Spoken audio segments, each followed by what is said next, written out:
Vamos começar a aula de hoje. O planejamento da aula de hoje é iniciar, então, com exemplos sobre a utilização de alguns dos postulados da mecânica quântica que a gente mostrou na aula passada, né? A gente introduziu, então, 5 postulados que constituem, então, a estrutura mínima da teoria, né? E a partir dele a gente vai fazer alguns exemplos, principalmente se o estado do sistema é uma superposição, né? Só para dar um exemplo, para cálculo de probabilidades, né, e valores médios de observáveis a partir da função de onda sendo uma superposição quântica, né, que é uma novidade, como a gente falou na aula passada sobre o Gartz-Schrödinger e etc. E depois, o resto da aula, a gente vai começar a introduzir interpretações mesmo da mecânica quântica, lembrando que as interpretações então vão ser teses, né, que vão ser adicionadas acima dos postulados mínimos, né, da estrutura mínima da teoria. Basicamente, os grandes filões de interpretações são sobre o papel da função de onda, o papel da medida, né, e eventualmente também do princípio de certeza de Heisler, né. A gente vai tentar separar isso dentro de posturas filosóficas que são o realismo e o positivismo, né. Essa vai ser o corte epistemológico ou filosófico que a gente vai fazer para fazer a separação, né, em basicamente 4 grandes grupos, né, de interpretações. Depois, na aula que vem, a gente vai ver as interpretações do ponto de vista mais usual da literatura, em que a gente consegue agrupar até em 5 grupos, né, dependendo dos autores. Né.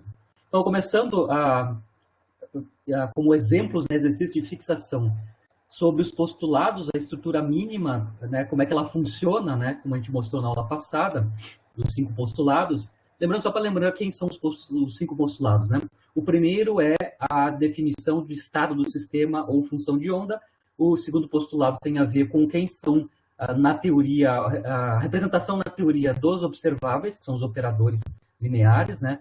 O processo de medida, né, que é a operação desses operadores sobre a função de onda, né? E os valores possíveis de ser medidos são os autovalores desse operador representando aquele observável, né? A gente tem o postulado da projeção, que está associado. A evolução temporal do sistema também é o quinto postulado, onde a evolução temporal é dada pela equação de Schrödinger independente do tempo, né? Basicamente é isso, do ponto de vista dos 5 postulados. Eu não vou ver todos, eu vou fazer alguns exemplos, né? 2 ou 3 dos postulados vão ser analisados nesses exemplos de fixação que eu vou fazer aqui. Então, o primeiro exercício de fixação é, por exemplo, se eu tenho um sistema, né, cujo estado, cuja função de onda psi está normalizada, então a integral no volume do psi quadrado da 1, né, é dado em termos de 3 estados ortogonais, que eu vou chamar de psi1, psi2, psi3. Tá? Isso aqui é a versão 3D, ou seja, de 3 estados do Gartz-Schrödinger. Na aula passada a gente analisou o Gartz-Schrödinger, né, onde o estado biológico do Gartz-Schrödinger admite 2 estados possíveis, né, o morto e o vivo, né. Aqui, por exemplo, eu estou com um estado do sistema, onde ele vai ser uma superposição de 3 estados, né, psi1, psi2 e psi3. Aqui, claro, eu não estou interpretando o que eles são, se é autofunções do momento, da energia, pode ser, em geral é da energia, né. Mas o ponto principal é que o estado do sistema, a função de onda, está sendo escrita como uma superposição desses 3 estados psi1, psi2 e 3, que são mutuamente ortogonais, normalizados e ortogonais, né? Com os pesos, tá? Que são os coeficientes na superposição, como a gente analisou na aula passada. A gente já chamou isso de alfa-is, né? São os coeficientes na expansão da superposição quântica, né? Onde aqui eu tenho claramente quem são os valores dos coeficientes, que é raiz de 3 sobre 3, 2 terços e raiz de 2 sobre 3, tá? Feito isso, sabido como o estado do sistema ou a função de onda é uma superposição, onde os coeficientes dessa superposição são conhecidos, eu vou calcular coisas, tá? Lembrando que na mecânica quântica, na estrutura mínima, eu tenho relação entre entes matemáticos com a realidade física, né? Especificamente aqui a conexão, que são dadas pelas regras de correspondência, né? São as frequências relativas, vão ser calculadas a partir de probabilidades, aqui pela regra de Bohr, né? E assim por diante. Então, eu quero calcular com esse estado qual é, que é a probabilidade de encontrar o sistema em qualquer um desses 3 estados, né? O psi1, psi2 e psi3. E verificar que a probabilidade total, né, é unitária, certo? Ou seja, a probabilidade total dele estar em algum desses 3 tem que ser 1. E depois eu vou considerar agora um conjunto, né, de uma conjunto ou um ensemble, ou seja, uma cópia, né, um número muito grande de cópias, né, desse sistema que é descrito pela função de onda psi, tá? Então, eu vou considerar 810 cópias idênticas desse meu sistema, né, cada um deles com a mesma função de onda, né? Se medidas forem feitas, né, sobre todas essas cópias, né, sobre todos esse sistema de 810 sistemas idênticos com a mesma função de onda preparada original, né, quantos sistemas dos 810 vão ser encontrados em cada um dos estados Psi1, Psi2, Psi3. Tá? Aqui, como eu estou dizendo que a função de onda é normalizada, tá? A gente já viu pela regra de Bohr, que se a função de onda é uma superposição quântica, né? Ou seja, eu tenho uma superposição onde os coeficientes da superposição são os números, que podem ser até complexos, né? Alfa i, com função de onda normalizada. A probabilidade de encontrar, então, um sistema no estado psi, desde, claro, que os estados psi sejam ortonormais, né? São normalizados a 1 e sejam mutuamente ortogonais, como é o caso do gato Schrödinger, né? A probabilidade de encontrar, então, um sistema em alguma desses estados específicos, que são os PIs, né? São iguais ao módulo quadrado do coeficiente correspondente para aquele estado na expansão, né? Por exemplo, como a gente tem 3 estados, né? A probabilidade, então, de encontrar o sistema que está com essa função de onda, com este vetor de estado, no estado psi1, isso eu estou chamando de P1, né? Isso, então, é igual o módulo quadrado do coeficiente associado à superposição no estado psi1, que eu estou chamando de alfa1, né? O alfa1 é o raiz de 3 sobre 3, né? Ele é o coeficiente que está acompanhando o psi1 na superposição quântica do estado psi no meu sistema. Então, o alfa1 quadrado é o raiz de 3 sobre 3 ao quadrado, né? Isso dá 1/3. Então, a probabilidade de encontrar o sistema que é descrito por essa função de onda, ou por esse vetor de estado, é 1/3. Ou seja, a probabilidade de encontrar ele no estado psi1.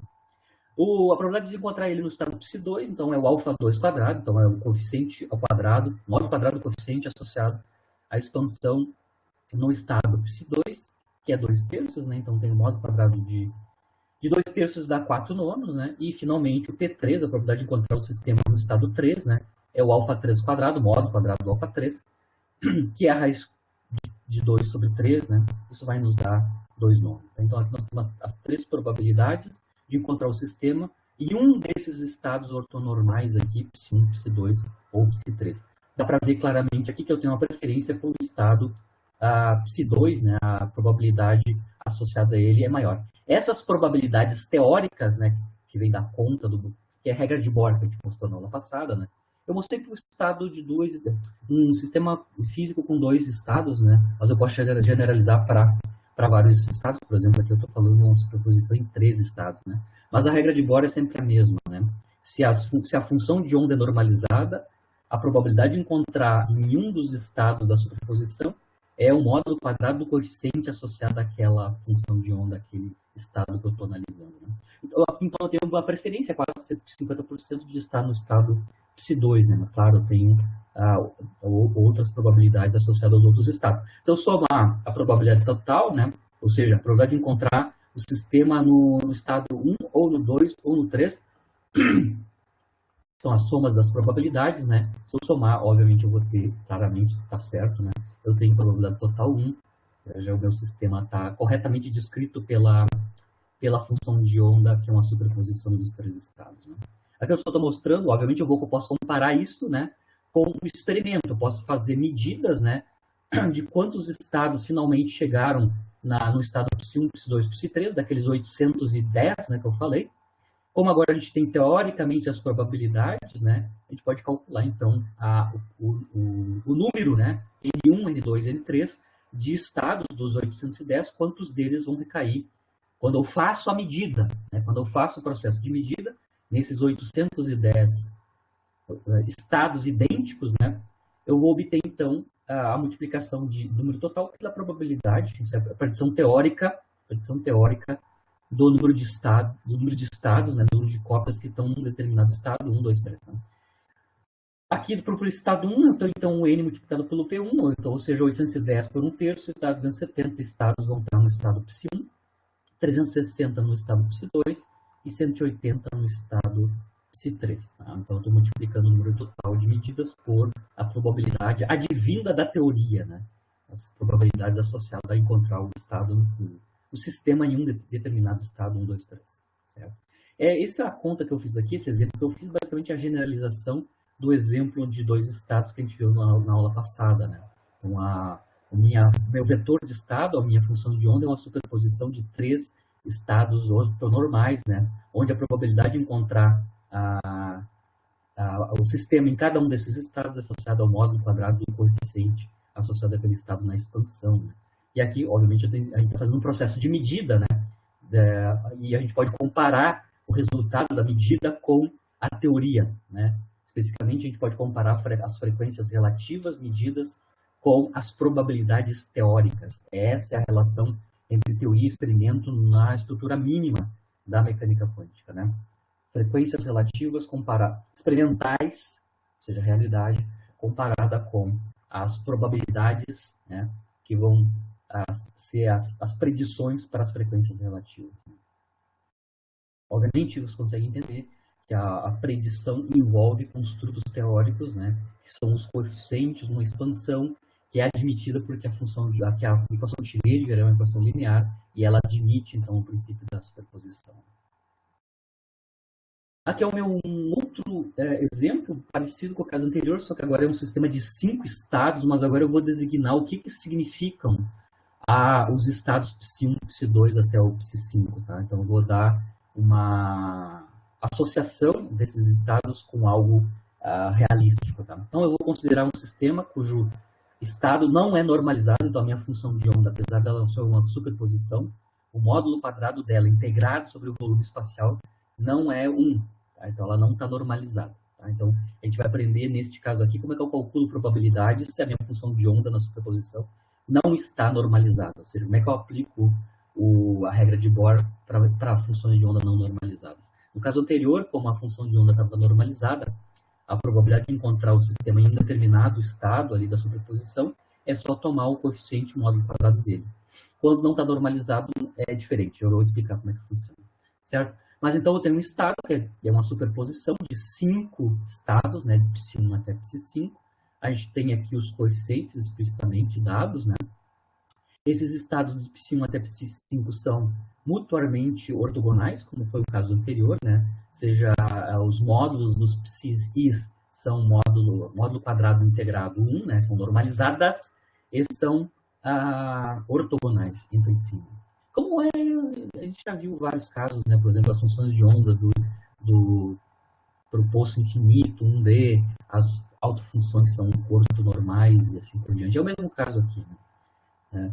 Os estados, então, Psi vão ter uma realidade. Agora eu vou dizer o que significa esses estados Psi1 até Psi5, tá? Eles são autoestados ou autofunções, né, do operador hamiltoniano, ou seja, são autoestados da energia do sistema.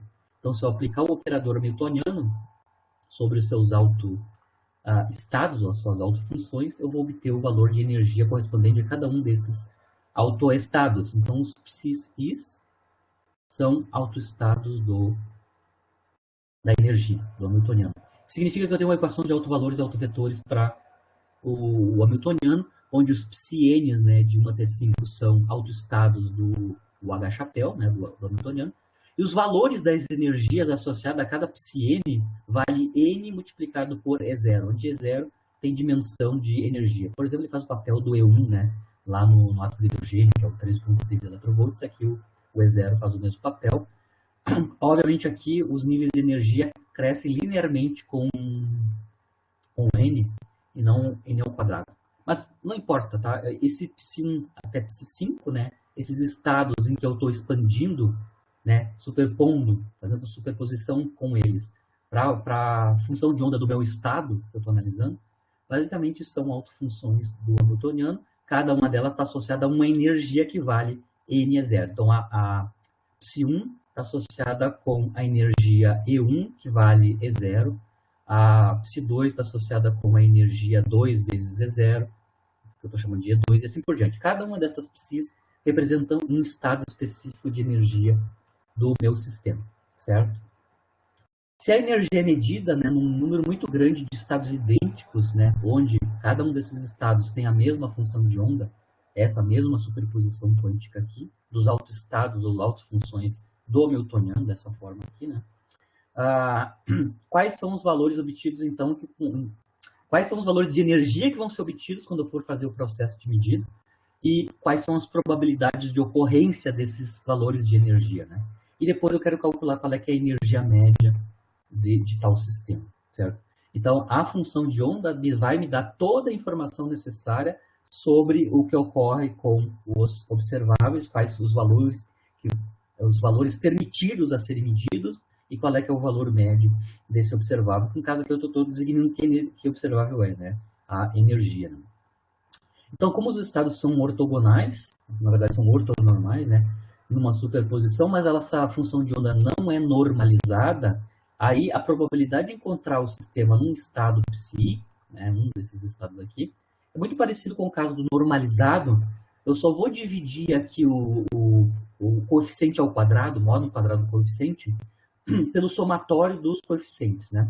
Obviamente, numa função de onda que é normalizada, não vou mostrar aqui, mas se a função de onda é normalizada, a soma dos módulos quadrados dos coeficientes da expansão dá exatamente 1, né? No nosso caso, como a função de onda psi não é normalizada, a soma do módulo quadrado dos coeficientes não dá 1, certo?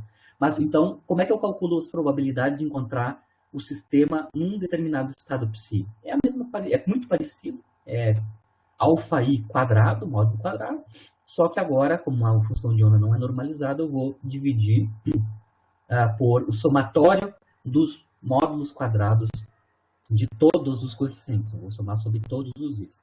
É a única diferença. Eu já vou mostrar por quê, tá? É que isso vai garantir que a soma das probabilidades, né, como a gente fez antes ali, dá 1, certo?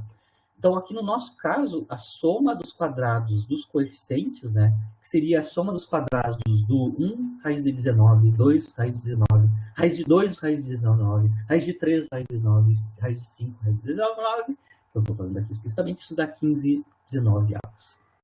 Como a gente mostrou, por estar vendo aqui explicitamente, a soma dos quadrados dos coeficientes não é 1, é 15, 19 avos, quase 1, 15, 19 avos, né? Mas não é 1. Significando automaticamente que a função de onda psi não é normalizada. Então, eu tenho que tomar cuidado para como eu vou calcular, então, as probabilidades de ocorrência, né, do meu estado ser medido num determinado estado psi. As energias possíveis vão ser as ENs, né? Lembrando que eu ali no nosso modelo, no nosso Hamiltoniano, as energias crescem linearmente com N, né? Com N de 1 até 5, né? Eu só posso ter 5 medidas de energia possíveis nesse sistema descrito pelaquela função de onda, né? Onde as funções que estão sendo utilizadas para a superposição são autoestados de energia. Né? Só tem 5 valores possíveis de energia a ser medido nesse sistema. O E1, que é o próprio E0, né? O E2, que é 2 é 0, o E3, que é 3 é 0, o E4, que é 4 é 0, e E5, que é 5 é 0. Só existem 3 valores de energia possíveis de serem medidas nesse sistema se o meu sistema é descrito por um vetor de estado ou uma função de onda, que é esta superposição dos autoestados de energia. E aí calculamos, né, as probabilidades de ocorrência do meu sistema estar num desses estados de energia, que corresponde àquelas autofunções ψ1, ψ2, ψ3 até o ψ5. Né?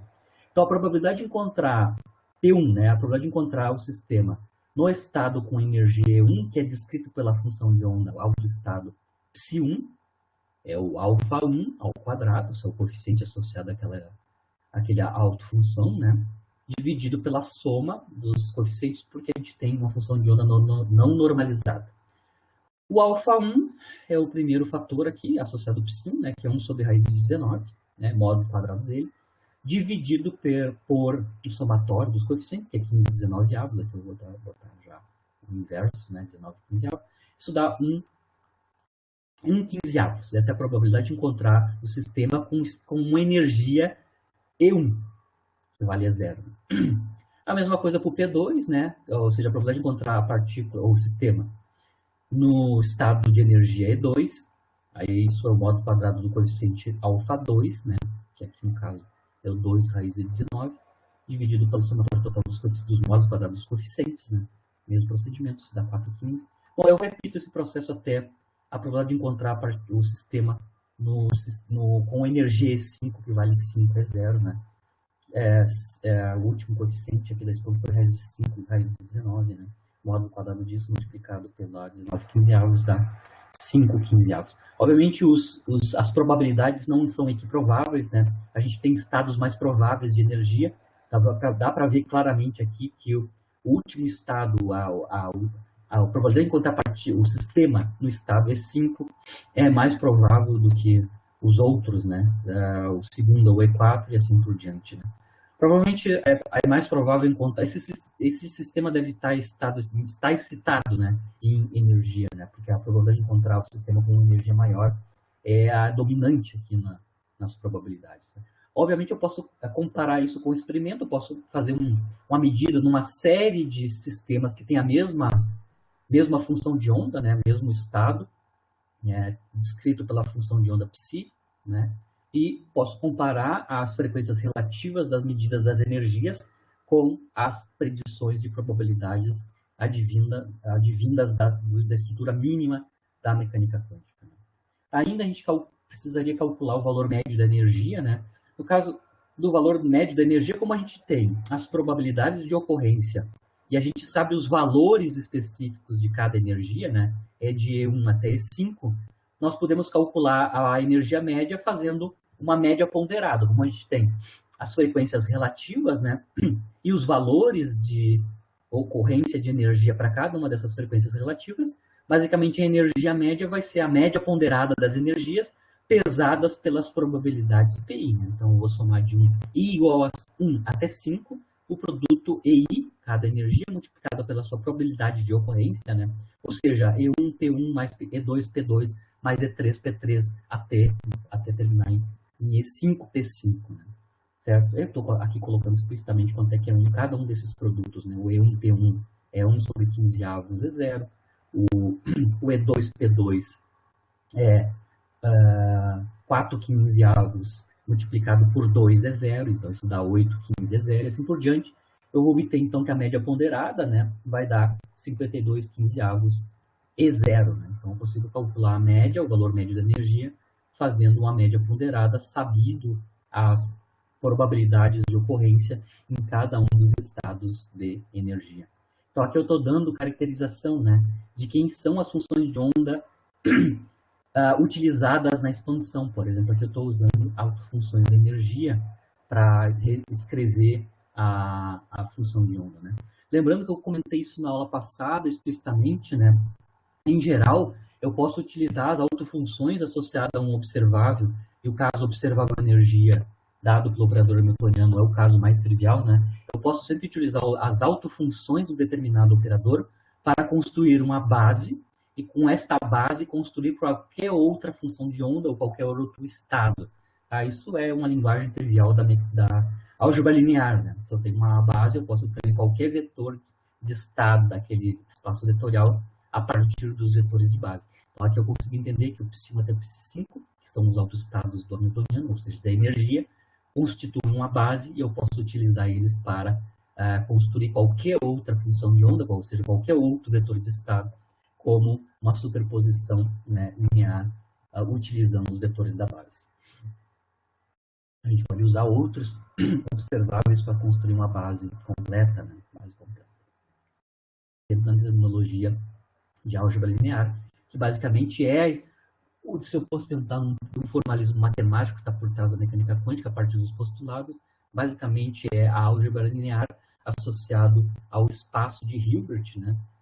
Onde eu tenho os vetores de estado, ou funções de onda, e tenho operadores lineares que operam sobre esses vetores de estado. O princípio de incerteza de Heisenberg, né? Ou os princípios de incerteza generalizada, nada mais são que uma propriedade específica desses tipos de espaços vetoriais, né? Certo? Da desigualdade de Schwarz. Né? Ou seja, os princípios de incerteza, a desigualdade associada os padrões de duas quantidades físicas, né, podem ser explicadas matematicamente a partir de uma propriedade do espaço vetorial de Hilbert. E agora, tipo, claro, aí eu fiz alguns exemplos associados à estrutura mínima, por exemplo, aqui a gente falou um pouquinho sobre a sobreposição, como é que eu escrevo a função de onda, como é que é o resultado da medida, a comparação, qual é que é a relação teoria e experimento, né? Então, a teoria me dá probabilidades ou frequências relativas, na verdade, probabilidade de ocorrência num determinado observável, né? E o experimento me dá as frequências relativas, né? Faltou ainda fazer um exemplo da evolução temporal. Talvez em algum momento eu faça um exemplo da evolução temporal. A gente já sabe, né, as funções de onda. No caso dos sistemas conservativos, todos eles têm a mesma evolução temporal, ou seja, tem a mesma dependência temporal, que é aquela exponencial complexa, né, onde o coeficiente dessa exponencial complexa, né, o argumento, envolve a energia mecânica do sistema. Ela é igual para qualquer sistema conservativo. E agora, então, eu vou para a segunda parte da aula, que é a questão das interpretações, tá? Eu vou usar 2 aulas para essa interpretação. Primeiro, aqui a gente vai fazer as interpretações sobre os postulados, alguns dos postulados. Basicamente, eu vou analisar só alguns casos, não todos os itens dos postulados, né? Usando, basicamente, como separação nos 4 conjuntos que eu vou fazer, né? Aqui não é eu, tá? Eu estou seguindo o que o Oswaldo Pessoa Júnior faz no artigo que eu já dei referência. Tá? A separação entre visões realistas e positivistas do ponto de vista filosófico, né? Aplicado à mecânica quântica. Tá? Então, aqui a gente vai classificar as interpretações de alguns dos itens, de alguns dos postulados quânticos que a gente viu na aula passada, dentro dessa abordagem de visões realistas e visões positivistas. Claro que eu vou revisar o que eu quero dizer com realista e positivista do ponto de vista da filosofia da ciência, né? E depois a gente vai fazer a análise desses grandes grupos, né? A separação então, é dupla entre realismo e positivismo, e também depois vai ficar claro que a separação, na verdade, é se eu encaro que os entes teóricos da teoria existem na realidade, ou seja, eu coisifico os entes teóricos da teoria, por exemplo, a função de onda é o caso, né?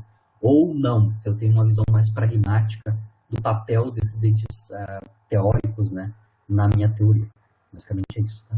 Então, como eu estava falando, interpretação da mecânica quântica é qualquer tese suplementar que está acima, né, que mapeia então os conceitos teóricos a entidades não diretamente observáveis da realidade. Então, aqui eu vou mostrar as 2 grandes atitudes que podem acontecer, né, que é a atitude realista. No caso da atitude realista, né, que eu cosifico os conceitos teóricos, né, nesse caso, na atitude realista, né, os conceitos teóricos vão estar associados, vão estar mapeando, né, entidades não diretamente observadas da realidade, certo? Uma outra visão, que é a atitude positivista, né, ela é uma tese que diz que não faz sentido supor que um dado conceito teórico, por exemplo, a função de onda, né, tem um referente na realidade. Então, são 2 grandes maneiras de abordar a relação entre os conceitos teóricos da teoria, no caso, a mecânica quântica, com a realidade observável. Né? Aqui, o papel central, que é o primeiro postulado quântico, né, que eles já vão interpretar, esse povo já vai fazer a interpretação, é o papel central do vetor de estado ou da função de onda, né, que representa o estado quântico. Né? O que quer dizer a função de onda? A que se refere esse conceito teórico? Por exemplo, é o primeiro postulado quântico, né? O estado do sistema é descrito por um vetor de estado no espaço vetorial de Hilbert, no nosso caso de Schrödinger, é a função de onda. O que quer dizer? O que se refere, do ponto de vista da comparação com a realidade, né, da conexão com a realidade, o que se refere à função de onda? Aqui eu vou separar dentro desses dois tipos de atitude, né, realista e positivista, 4 interpretações sobre alguns dos postulados. Aqui eu vou falar 2 dos postulados, que é a da função de onda, né, o que se refere à função de onda, o que se refere à questão da medida em mecânica quântica, e depois sobre o princípio de incerteza de Heisenberg. Só esses 3, eu não vou me estender muito, só esses 3 itens que a gente vai analisar dentro dessas 2 atitudes, né? Dentro dessas 2 atitudes, a gente pode separar 4 tipos de abordagens, né? Uma abordagem puramente ondulatória, ou seja, a descrição da mecânica quântica é só via onda, né? Essa é a versão original do Schrödinger, né? Uma versão apenas corpuscular, certo? Onde aqui a gente já vai ver que, no caso da interpretação corpuscular, a função de onda, na verdade, não representa as propriedades de uma partícula, mas sim ela representa um ensemble, né? Ou seja, um conjunto de cópias, né? Que tem uma distribuição de momento, posição, energia e assim por diante. Ou seja, ela não dá informação de uma partícula específica ou de um sistema específico, mas sim de um ensemble, ou seja, de um coletivo, né? De cópias de sistemas que estão descritos pela mesma função de onda, pelo mesmo estado, né? Uma interpretação que é dualista, na verdade tem duas interpretações dualistas, dualista no sentido que é a dualidade onda-partícula, né? A partícula, os dois conceitos estão dando juntos, né? Mas eu posso ter uma interpretação dualista realista e uma positivista, né? No caso da interpretação dualista realista, que eu coisifico, né, a dualidade, né? Eu vou ter a partícula com seus momentos e suas posições, mas também eu vou ter uma onda, né? Uma onda que é a onda guia, né? Uma onda que guia as partículas na sua evolução temporal, certo? Então aqui eu dou caráter de realidade ao dualismo, né? Tanto a versão corpuscular, com as medidas da posição e momento, que não são conhecidas, por isso que são chamadas variáveis ocultas, né? E a realidade da função de onda. E, finalmente, a interpretação dualista positivista, que é a padrão em mecânica quântica, né? Onde a gente assume que os fenômenos quânticos têm um caráter dual, claro que pelo princípio da complementariedade do Bohr, né? Cada tipo de experimento, eu só vou ver uma dessas facetas, né? Ou corpuscular ou ondulatória, né? Mas só que eu não coisifico, né? Não vou coisificar os entes teóricos, né? Eu não vou coisificar a função de onda e nem outros entes, né, associados ao papel da medida e assim por diante. Então, se eu fosse separar, assim, falar de maneira bem grosseira, né, a uma atitude realista e positivista, no realismo eu coisifico os conceitos teóricos, enquanto no positivismo, no caso da atitude positivista, a gente não coisifica, né, é mais pragmático, né, utilitarista, né, do uso dos conceitos teóricos. Como eu estou falando muito em realismo e positivismo, eu vou gastar algumas transparências só para a gente fazer uma revisão. Obviamente eu não sou especialista disso em filosofia da ciência, mas é só para a gente colocar um limite, né, na terminologia. Então, vou usar duas, três transparências, para a gente introduzir a linguagem que a gente está utilizando aqui do ponto de vista do que eu digo que é um realismo científico, o que é um positivismo científico, tá? Então, aqui eu vou fazer... primeiro eu vou analisar o realismo, né? O que eu quero dizer com realismo científico, tá? No realismo, a gente pode distinguir o realismo como sendo ontológico ou epistemológico, tá? Ou seja, o realismo se refere à essência das coisas, ou ser das coisas, que é o caso ontológico, né? Ou o realismo epistemológico, que quer dizer o realismo associado ao conhecimento das coisas, né? Então, aqui eu vou separar o realismo quanto ao ser das coisas, né? A essência das coisas, e outro ao conhecimento das coisas, tá? Então, o realismo ontológico é a tese que vai exigir uma realidade lá fora que é independente da nossa mente. Na verdade, o realismo ontológico, acho que todo mundo concorda, né? Usa indiretamente esse tipo de abordagem, né? O realismo ontológico quer dizer que as coisas lá existem independente da nossa mente. Existe um povo aí, que é uma das interpretações de mecânica quântica, né?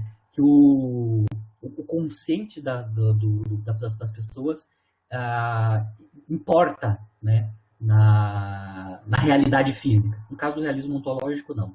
O realismo ontológico, né? A realidade lá fora é independente da nossa mente. Ela existe por si só, né?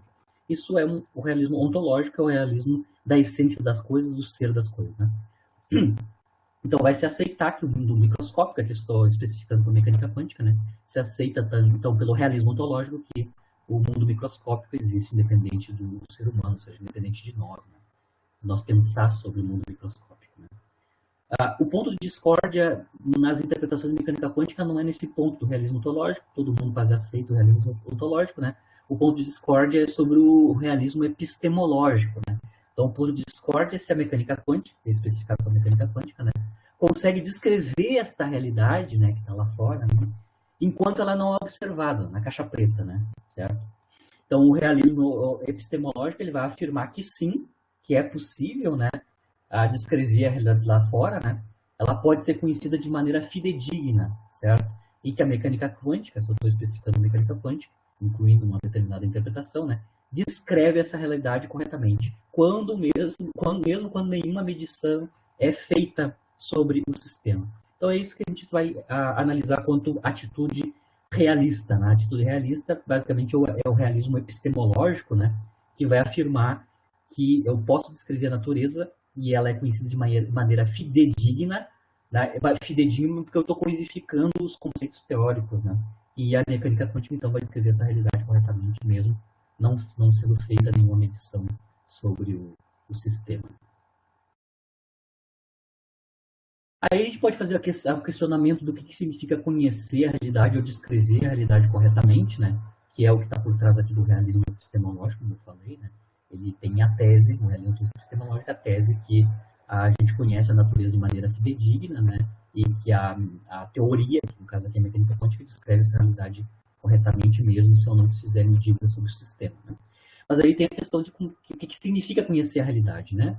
É uma pergunta difícil, mas lembrando que a gente está trabalhando com ciência, ciência basicamente é uma linguagem, né? A gente espera que essa linguagem que a gente está utilizando, ela espelhe a mesma estrutura da realidade. Ou seja, a estrutura da linguagem da ciência tem espelho na estrutura da realidade. Isso é o esperado. Se a gente supor isso, então a gente disse que uma sentença na teoria é verdadeira se o fato, ou seja, se a realidade, a que se refere essa sentença ocorrer. Essa é o que é conhecer ou descrever corretamente do ponto de vista do realismo. Né? Conhecer ou descrever corretamente a natureza. É que se uma sentença da teoria é verdadeira, vai ser verdadeira, né? Uma sentença da teoria vai ser verdadeira se o fato, na realidade, a que se refere essa sentença ocorrer. Essa afirmação, né, que uma sentença da teoria é verdadeira se o fato a que se refere essa sentença ocorrer, é chamada a verdade por correspondência, tá? Que é típica do realismo científico. Tá? Essa versão aqui, a verdade por correspondência, não é a versão, não é o modo usual que a ciência encara a verdade, né? A verdade, em geral, é entendida como verdade por convenção, né? A verdade, entre aspas, sobre um determinado fenômeno físico, né? Ela é determinada por convenção e essa convenção vai mudando com o tempo, né? E na medida que as teorias vão sendo refinadas ou mesmo sendo totalmente reconstruídas, né? A noção de verdade ela vai mudando com o tempo, né? Então aqui tem uma separação quando a gente está falando de realismo, né? A verdade por correspondência, que é típica do realismo, com a verdade por convenção, que é mais típica da comunidade científica, né? Então é só para lembrar como é que a gente se encara a verdade, né, nesses dois tipos de abordagens científicas da natureza. Aqui eu vou mostrar basicamente as teses que estão associadas com o realismo. Né?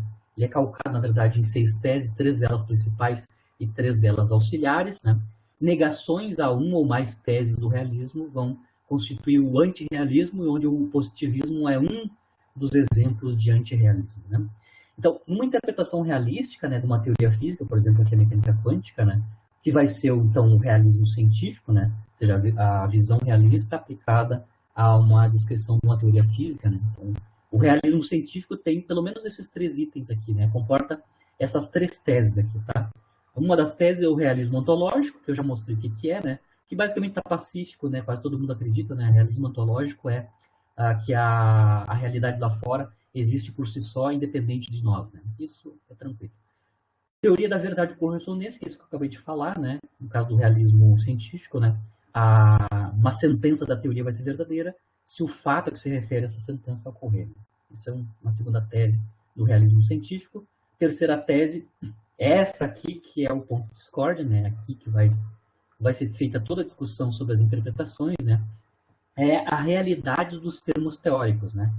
Então, a teoria pode conter termos teóricos, que é, por exemplo, a gente falou, função de onda, o processo do colapso da função de onda, princípio de incerteza de Heisenberg, ou princípios de incerteza. Né? Ou seja, com termos teóricos que se referem a entidades físicas que não são diretamente observáveis, né? E coisificação desses termos teóricos. Né? Além dessas três teses básicas, a gente pode ter algumas outras auxiliares, né? Que não necessariamente podem estar juntas na minha descrição teórica no realismo científico, mas tem mais três, que é o realismo metodológico, ou seja, que atingir a verdade é a meta principal da ciência, né? O realismo convergente, que é basicamente dado pelo Popper, né? Que as teorias físicas se aproximam cada vez mais da verdade, mas talvez nunca chegando para atingir ela de maneira completa, né? E a inferência para melhor explicação, quer dizer que a melhor explicação para o sucesso da prática da ciência é a suposição que as teorias científicas são de fato aproximações verdadeiras. Ou seja, a lógica que está por trás da construção das teorias científicas são corretas, né? E por isso que elas explicam de maneira correta ou prática, né, as medidas experimentais. Esses aqui são auxiliares às três teses básicas do realismo científico, né? Onde o principal ponto de discórdia vai ser a realidade dos termos teóricos, né? Se eu estou falando em antirrealismo. A negação dessas diferentes teses do realismo científico, dessas seis aqui, né, principalmente as três primeiras, são chamados de formas de antirrealismo. Tá? Então, a negação de qualquer uma dessas teses do realismo científico constitui antirrealismo. Aqui eu só dar exemplo, né? O relativismo, o instrumentalismo são formas de antirrealismo. A gente pode até agrupar três tipos básicos de antirrealismo, né? Ou seja, que negam aquelas teses do realismo científico, né? Um é o instrumentalismo, que eu até comentei aqui alguns autores, né? Aqui eu falo o que é o instrumentalismo, né? Que nega que as sentenças científicas tenham um valor de verdade e que sejam importantes, né? Sendo importante a sua capacidade de fazer predições corretas. É o famoso cala a boca e vai calcular, né? Ou seja, não pensar sobre a coisificação dos entes teóricos, né? Então, uma das formas de antirrealismo é o instrumentalismo, né? No caso da mecânica quântica, especificamente o instrumentalismo em mecânica quântica, os postulados não passam de instrumento para fazer previsões experimentais, né? O idealismo que eu falei sobre o papel da consciência, né? Isso é uma viagem que está... Eu chamo de viagem, né? Eu acho viagem, mas é igual, né? Existe toda uma linha teórica aí de interpretação da mecânica quântica que envolve o papel da consciência, né? No papel da medida, né? Então, no idealismo, né, a consciência humana tem um papel crucial na determinação do objeto, do estado do objeto, ou seja, na determinação da função de um. Né? E o positivismo, que é o que eu vou me concentrar aqui na separação das diferentes interpretações, né? O positivismo, então, nega que se afirme a existência de entidades não observáveis e proposições não observáveis. Então, o que não é observado, eu não vou coisificar, certo? É apenas um ferramental teórico para obter predições, né, experimentais, para ser comparadas com o experimento, né? Isso. Então, o positivismo é um tipo de antirrealismo, ou seja, ele nega uma ou várias das teses do realismo científico, né? Especificamente o positivo, que a gente vai seguir agora o baile com positivismo versus realismo, né? Ele vai negar a tese da realidade dos termos teóricos. É justamente isso que eu falei aqui, né? Esta tese aqui, né? Que pertence à estrutura do realismo científico, né? A realidade dos termos teóricos, coisificação dos conceitos, dos construtos teóricos, né? Então, a negação da tese da realidade dos termos teóricos, que é a tese 3 ali, né? Recai no que a gente está chamando aqui de positivismo ou descritivismo. Né? Descritivismo porque as teorias vão se limitar, então, apenas a descrever as observações e eu não vou coisificar os entes teóricos. Né? Um grande defensor desse tipo de abordagem de análise, né, é o próprio Bohr, né?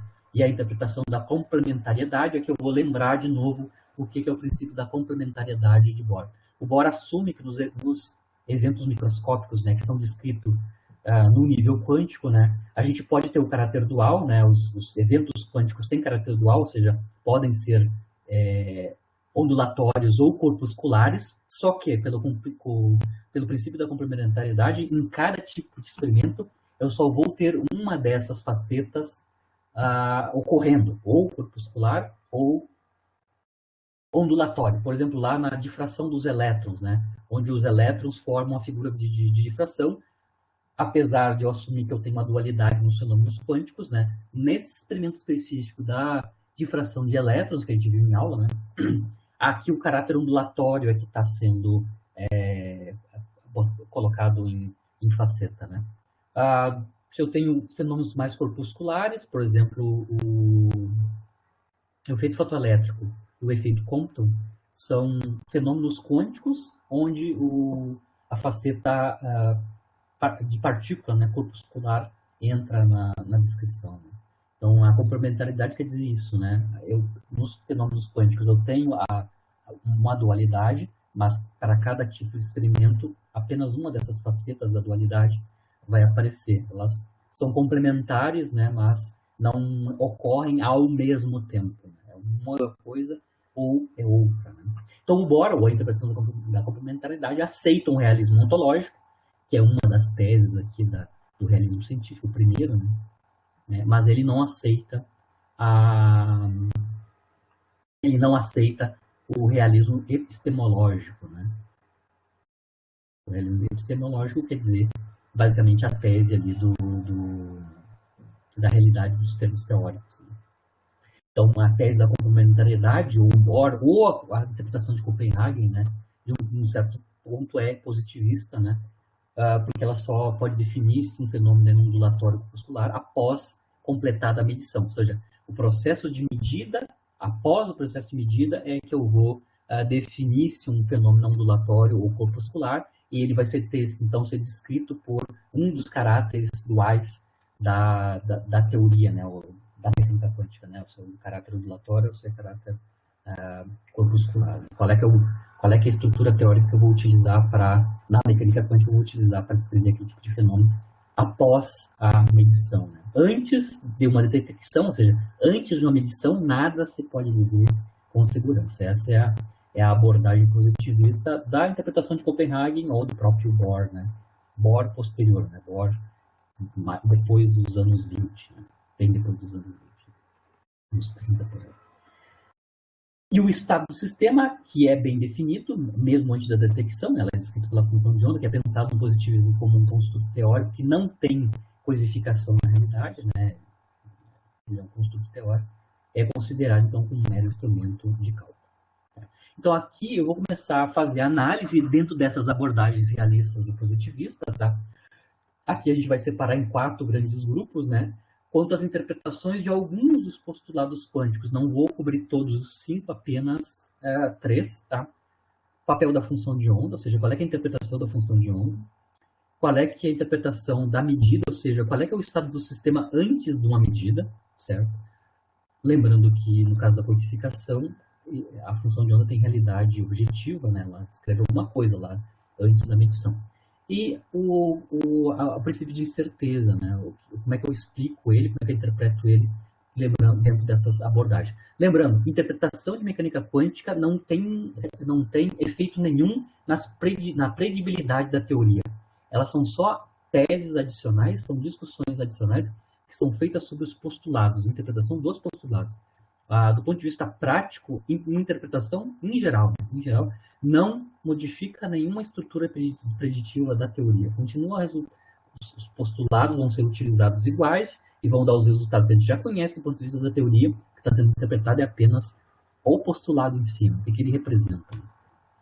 Então, aqui eu vou começar com a interpretação, os quatro tipos de interpretações possíveis para a função de onda, né, que é o vetor de estado, né? Ou seja, o que se refere ao estado quântico? No caso, a gente falou de função de onda, né, mas é o vetor de estado no espaço de Hilbert. O que quer dizer?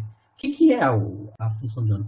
Qual é que é a interpretação da função de onda? Aqui eu vou separar em 4 grandes grupos, tá? Na primeira, eu já falei lá no início, na primeira grupo é uma interpretação puramente ondulatória, né? A função de onda, psi, né, ela vai ser encarada de maneira literal, ou seja, a gente vai atribuir nessa interpretação aqui, né?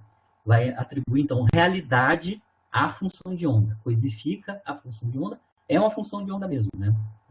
E sem postular nada mais além disso, né? Então, encara de maneira literal a função de onda, certo? Para descrever a realidade, ou seja, a função de onda descreve o que está acontecendo mesmo com o sistema, onde a descrição do sistema é feita pela função de onda. Mas aí a gente pode pensar, aí um contraponto a interpretar a função de onda de maneira literal na interpretação ondulatória, né? Mas que tipo de realidade essa interpretação está descrevendo, né? Ela não é uma realidade atualizada, né? Lembra que a função de onda que descreve o sistema, ela é a caixa preta, é a parte não observável do processo, né? O que a gente observa, na verdade, é depois do processo de medida, em qual é que o estado específico, depois da medida, que o meu sistema está. A função de onda, ela se refere a uma parte da teoria que não é observável, é um construto teórico que está associado com a parte não observável da teoria, né? A parte não observável da realidade, né? Mas que tipo de realidade é essa se eu estou interpretando literalmente a função de onda como realística, né? Tem realidade, né? Não, então, como eu estava falando, para começar a falar, como ela está referente a uma parte que não é observável da realidade, né? Ela é uma realidade intermediária, né? Que tem uma certa potencialidade, mas a gente sabe que a evolução temporal, se eu estou encarando como realidade, né? A evolução temporal do sistema segue a evolução temporal desta onda, né? Que tem caráter realístico. Né? O problema dessa interpretação, as limitações desse problema de interpretar realisticamente de maneira literal a função de onda, né, a gente já viu isso, né? Quando eu construo, por exemplo, uma função de onda, não de uma partícula, mas uma função de onda de um sistema, tá? Então, por exemplo, se eu tenho um sistema com N objetos quânticos, né? Por exemplo, a gente viu numa das aulas que a gente construiu, começou a discutir muitas partículas e partículas idênticas, né? Por exemplo, 2, 3 partículas ou várias partículas num poço infinito, né? A gente mostrou que se eu estou com um sistema com partículas distinguíveis não interagentes, ou fracamente interagentes, né? A função de onda do sistema é um produto, né? A função de onda total do sistema é um produto das funções de ondas individuais das partículas não interagentes distinguíveis do sistema, né? Por exemplo, né? Então, se eu tenho N objetos quânticos, a função de onda, né, vai ser definida num espaço de configuração que tem 3 N dimensões. Uma função de onda total, descrevendo o sistema de muitas partículas distinguíveis, é um produto de funções de onda, onde cada uma função de onda depende da posição de cada uma das partículas, né? Ou seja, depende do R1, R2 e assim por diante. A minha função de onda do sistema de N objetos quânticos, né? Por exemplo, 2, 3 corpos, né? 2, 3 partículas num poço infinito, um D, né? Cuja função de onda é o produto das funções de onda individuais, né? É uma função de 3N variáveis, né? É uma função de 3N variáveis, né? Ela é uma função da posição R1 até o Rn, cada uma dessas posições, cada um desses vetores posições tem 3 componentes, né? Tem 3 coordenadas, né? Então eu tenho 3N coordenadas. Então a função de onda está sendo descrita num espaço, né, de configuração de 3N dimensões. E aí a pergunta que fica é: o que significa uma realidade? Se eu estou assumindo que a função de onda é literal, né? Estou dando literalidade para a função de onda, o que significa uma realidade de 3N dimensões, certo? Fica explicado. Mas é só para entender que a interpretação ondulatória que eu estou falando aqui é significar que eu estou associando a função de onda a um caráter literal, coisifico a função de onda. Ou seja, o sistema está sendo descrito por uma onda mesmo, né? Ou seja, eu só posso ter onda para descrição do meu sistema físico, né? A interpretação corpuscular é diferente, ela abre mão da parte da interpretação de onda, né? A interpretação corpuscular é assim, ó, a função de onda ela não descreve um sistema em particular, ela descreve, na verdade, um ensemble ou um conjunto de N cópias, né? Um número muito grande de cópias desse mesmo sistema. Então, a função de onda não se refere a um sistema particular, mas, assim, a descrição de um número muito grande de cópias, né? Um número gigante de cópias do mesmo sistema, certo? E, obviamente, quando eu tenho uma cópia do mesmo sistema, isso é meio que nem a gente faz em mecânica clássica, né? Se a gente for para o laboratório e medir posição de um objeto, né? A gente vai usar a regra, obviamente a gente pode fazer N medidas, a gente faz histogramas da medida da posição de uma partícula, sei lá, tá? Joga um projétil e tu vai lá medir qual é que foi o alcance do projétil, né? A gente pode fazer um histograma, um histograma, né? Da distribuição das medidas individuais que a gente fez. Se a gente fazer um número muito grande, o meu histograma vai se aproximar de uma distribuição normal, né? Aqui na interpretação corpuscular, o caráter da psi é este, né? Ela não descreve um sistema único, mas sim a função de onda descreve um coletivo, um número muito grande de cópias desse mesmo sistema, onde as medidas da posição, momento, energia e assim por diante são distribuições de probabilidade, ou seja, distribuições de frequência, né, associada a essas N cópias, né? Ou seja, a posição que eu obtenho não é uma posição única muito bem definida, é uma distribuição de posições, né, como é quando a gente faz uma série de medidas, né, em mecânica clássica. Mesma coisa para o momento, para a energia e assim por diante. Então, esse tipo de interpretação é basicamente estatística, né, onde a função de onda não descreve um sistema individual, um objeto individual, mas ela tem o caráter da descrição do ensemble num coletivo de N cópias, né, onde N é infinito, né, um número muito grande de cópias coletivo desse sistema. A outra interpretação, que são as duas dualistas, né, a interpretação dualista realista, né, lembrando que sempre realismo coisifica os entes teóricos, né, na interpretação dualista realista, então a gente vai considerar então a existência de variáveis ocultas, né. Então, a interpretação dualista realista diz que a função de onda descreve, na verdade, dois objetos distintos, né? A partícula medida por mecânica clássica, né, que tem posição e momento bem definido, e uma onda guia ou uma função de onda, né, e que vai guiar essa partícula na sua evolução temporal. Então, a interpretação dualista realista encara que num processo, né, onde eu estou descrevendo o sistema por uma função de onda, a função de onda não está dando toda a informação possível sobre o sistema, só dá parte dele, né? Porque aqui na interpretação dualista, para descrever o sistema, eu tenho a partícula sendo descrita por mecânica clássica ou por física clássica, onde eu tenho posições e momentos muito bem definidos, bem medidos, mas eu não conheço, né? Não conheço, elas estão escondidos, né? Eu não tenho acesso à informação sobre o momento e a posição de cada partícula, né? E a única informação que está sendo dada é da onda, né, que guia o meu sistema, né, sua evolução temporal, né.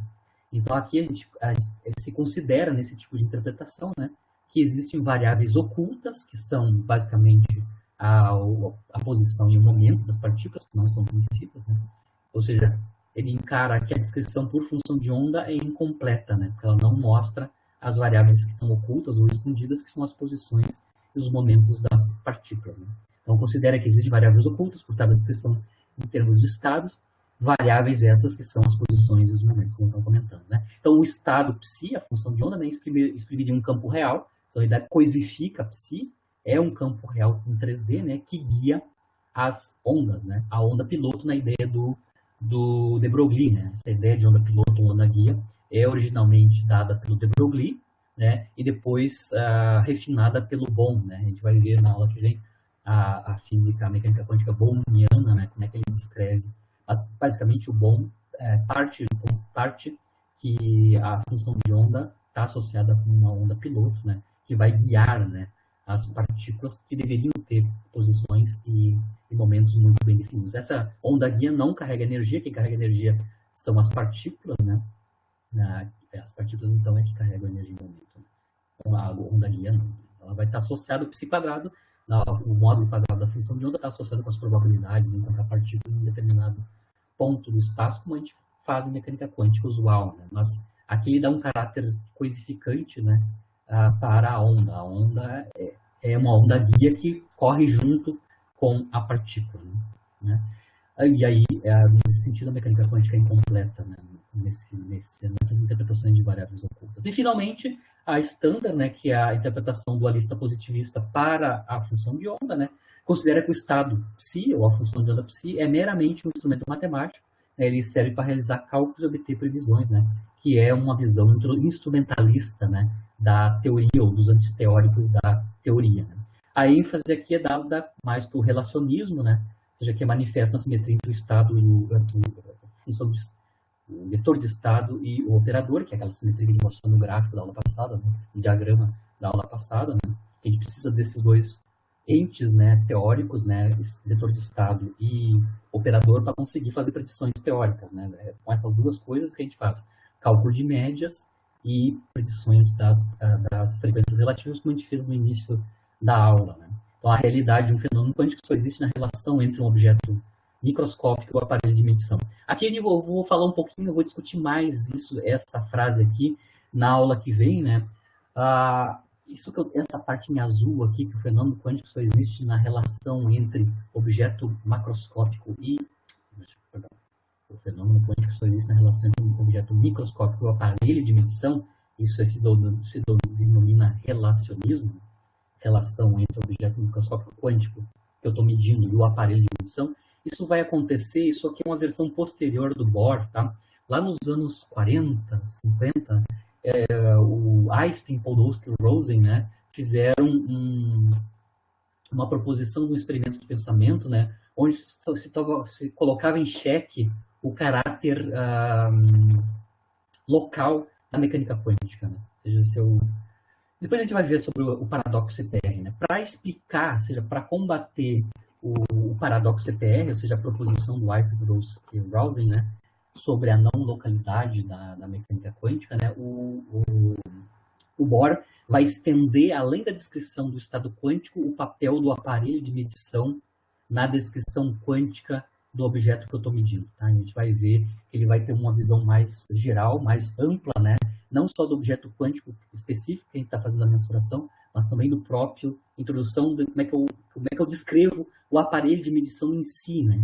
Então, num processo de medida, eu tenho um objeto quântico, mas eu também tenho um aparelho de medição que tem efeito, né, no que eu vou medir depois da medida ser feita, né? Ou seja, depois que eu fizer todo o aparelho experimental, fazer o resultado da medição, a interação ou a relação entre o fenômeno quântico, ou seja, o objeto quântico que eu estou medindo, e o aparelho de medição tem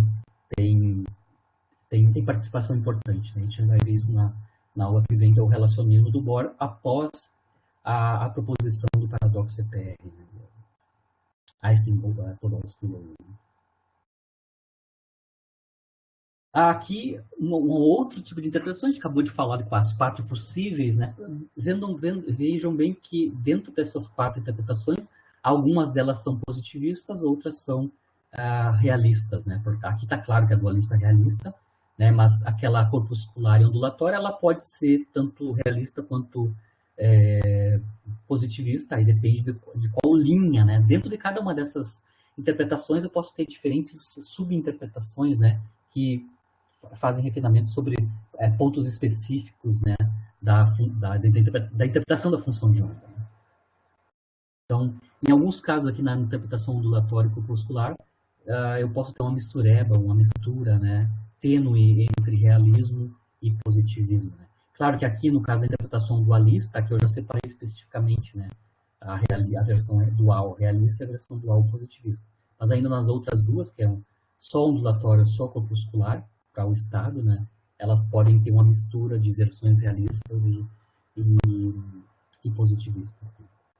Não está muito clara a separação. Aqui vamos analisar nesse mesmo quadro de quatro interpretações, né, a existência do prévio do observável, ou seja, o que ocorre antes do processo de medida, onde o sistema está sendo descrito por uma função de onda, né, qual é que é o papel da existência prévia do observável. Como é que eu interpreto a existência prévia do observável? Lembrando que a existência prévia do observável a existência prévia do observável faz parte da realidade que não é observável, certo? Como é a realidade não observável, eu tenho diferentes maneiras de encarar isso, se eu sou realista ou se eu sou positivista, né? Especificamente. Então, qual é que é a existência prévia do observável? Parte não visível, né, não observável da realidade, né? Como é que essas grandes linhas interpretam a existência prévia antes da medida, né? Antes de medir o observável, o estado dele é como? Ele está como? Né? O Bohr, que é a interpretação original, ele mudou um pouquinho de versão, né? Isso é a tese defendida pelo Max Schemer, que é um autor muito famoso de filosofia da mecânica quântica. Ele tem um livro de 74 que é a Bíblia, né, da filosofia da mecânica quântica. Existem livros mais novos, mas ele é sempre referente, ele é uma das referências na literatura sobre a filosofia, né, ou seja, das interpretações de mecânica quântica, né, apesar de ser um livro de 74, né, final dos anos 70. Né. Então ele defende, Max Schemer, né, defende que o Bohr, antes de adotar uma posição relacionista, que é essa que eu acabei de falar, né, que ele introduz o papel do aparelho de medição e a relação do aparelho de medição com o objeto microscópico, né?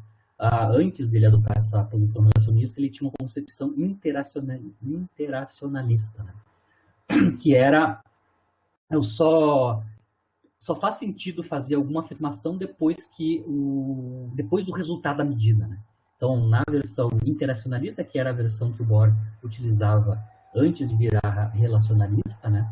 É que, em geral, uma partícula só vai passar a ter um valor bem definido de momento, né? Ou seja, aqui, por exemplo, estou falando da existência prévia do observável momento, né? Então, aqui a gente está discutindo as interpretações da existência prévia de observáveis, por exemplo, o momento, né? Então, em geral, se eu estou falando do observável momento, né, uma partícula só vai passar a ter um valor bem definido do momento, né, por exemplo, após ela ter interagido com um aparelho de medição, né, e o resultado Px ter sido obtido, né? Então, não se faz nenhuma asserção sobre o valor do momento antes do processo de medição, certo?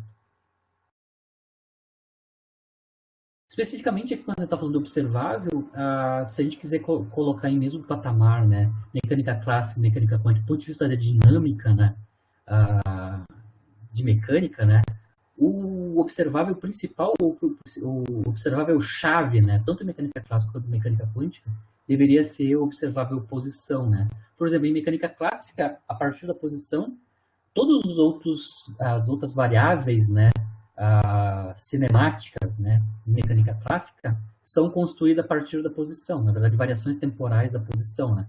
Velocidade e aceleração são variações temporais da posição, momento está associado com a velocidade, que é uma variação temporal da posição. Então, em mecânica clássica, a posição, ou seja, a posição da partícula do sistema tem um papel crucial e todas as outras quantidades, ou seja, todas as outras variáveis cinemáticas são obtidas a partir dela, né? Então, a posição é uma quantidade principal. Em mecânica clássica deve ser também em mecânica quântica, né? Há diferentes interpretações de como encarar a medição de uma grandeza, por exemplo, posição x, né?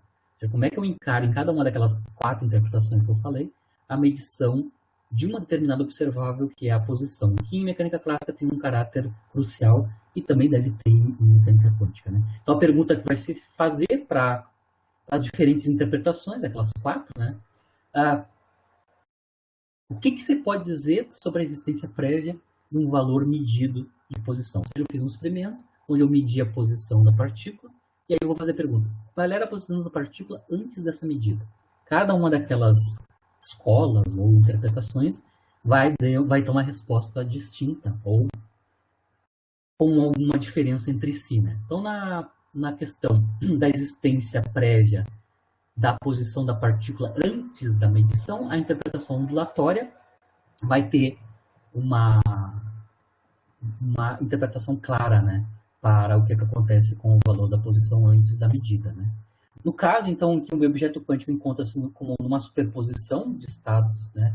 Ou seja, o estado do sistema, que é representado pela função de onda, é uma superposição, né? Onde nessa superposição eu vou ter autofunções da posição, né? Não se pode atribuir um valor bem definido para a posição. Lembrando que no caso da interpretação ondulatória, o sistema é descrito por uma função de onda e a função de onda é coisificada, ou seja, o sistema é descrito mesmo pela função de onda que tem um caráter realístico, né? A função de onda é um objeto ondulatório, né? Então eu não posso falar de posições e momentos bem definidos, né? Então, após a medição, né, supõe-se que o valor, se eu medir, por exemplo, o valor x0, depois da medição do valor da posição, ocorreu um colapso da função espalhada, né, para uma onda fortemente centrada em torno do x0. Ou seja, aqui na explicação ondulatória, o fato de quando eu faço a medida, eu tenho um valor específico de posição, que é a posição x0, antes eu tinha uma onda espalhada, que era uma superposição, né, de autoestados do operador posição, x chapéu, né? Quando eu faço uma medida, eu colapso essa função de onda, mas toda a explicação é dada em termos de onda, né? Eu colapso essa função de onda e eu vou obter uma onda mais centrada, né, cujo valor central é x0, onde o colapso da função de onda é um daqueles postulados, né, o postulado 3 da mecânica, na estrutura mínima da mecânica quântica que a gente viu na aula passada, certo? Então, após a medição, aí sim a gente pode atribuir um valor bem definido para a posição, mas antes não. Essa é a versão de interpretação ondulatória para a existência prévia do observável, especificamente o observável posição, tá? Que tem um caráter crucial, principal em mecânica clássica, e deve também ter em mecânica quântica. Né? Na interpretação corpuscular, lembrando que na interpretação corpuscular, o estado psi, né, a função de onda, não é uma onda, ele representa, então, um ensemble, né, um coletivo estatístico de N cópias desse meu sistema, né, onde eu tenho distribuições de momento e distribuições de posição, e assim por diante, de qualquer quantidade física, né, nessas N cópias. Então, quando eu faço N cópias, vou fazer a medida da posição em cada uma dessas cópias, eu vou ter uma distribuição de posição, né, e aí eu vou interpretar nessa interpretação corpuscular, qual é que é o papel da medição, da posição da partícula antes, né, antes da medição, dentro desse contexto que a função de onda descreve um coletivo. Né?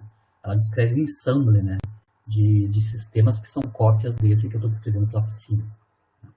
Aqui na interpretação corpuscular, então, as medidas de posição são fidedignas, ou seja, elas revelam o valor da posição da partícula, né, possuída pela partícula, antes do processo de medição. Então, além disso, logo depois da medição, a posição da partícula continua a mesma. Né? Ou seja, imediatamente antes da medição, o valor da posição da partícula já era x0. Né? Certo? No entanto, como é que a gente vê a questão do princípio da incerteza? Né? Porque lembra que pelo princípio da incerteza de Heisenberg, né, tem incerteza na medida da posição e do momento. Né? Então, o que acontece com o momento, por exemplo, quando eu faço uma medição da posição nesse tipo de interpretação, né, corpuscular, que é a estatística, né, que a função de onda não descreve um sistema particular, mas um coletivo de cópias, né, desse sistema descrito por piscina.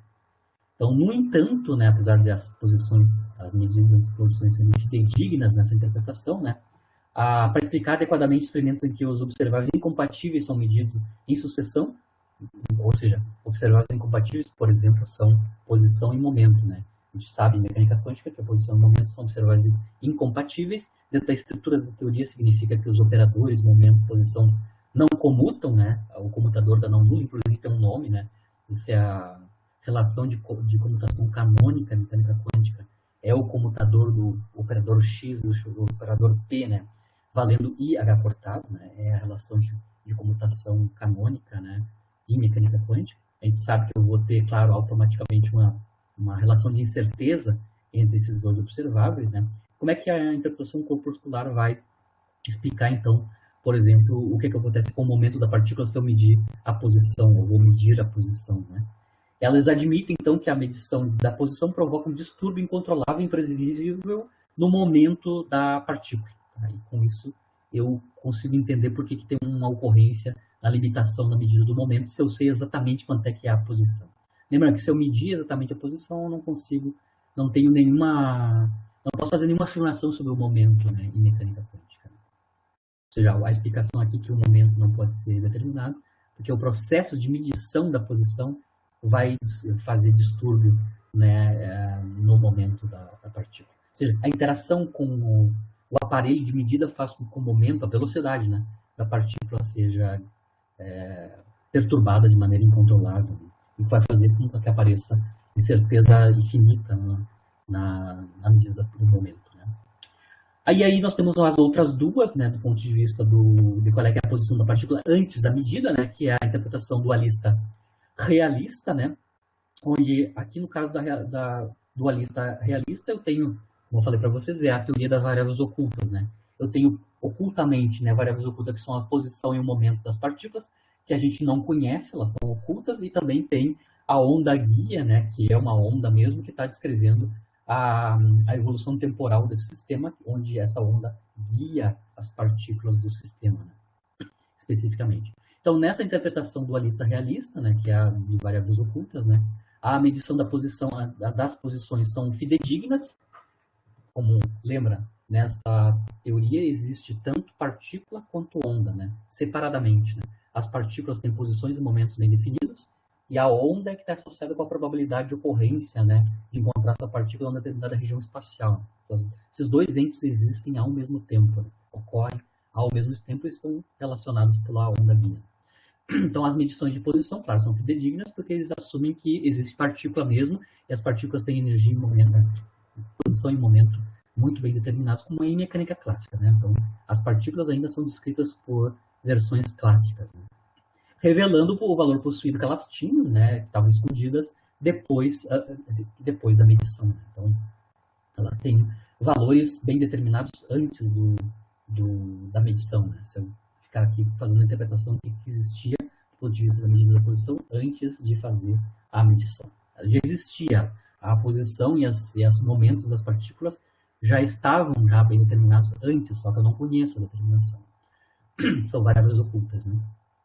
Então, tal medição provoca uma alteração instantânea na onda associada, o que afeta de maneira imprevisível a função de onda, né? E aí isso tem implicações para o valor do momento, né? Então, aqui o momento não fica determinado porque eu tenho uma alteração instantânea na onda guia associada pelo processo de medida, e automaticamente a alteração da onda guia vai alterar o valor do momento de maneira imprevisível.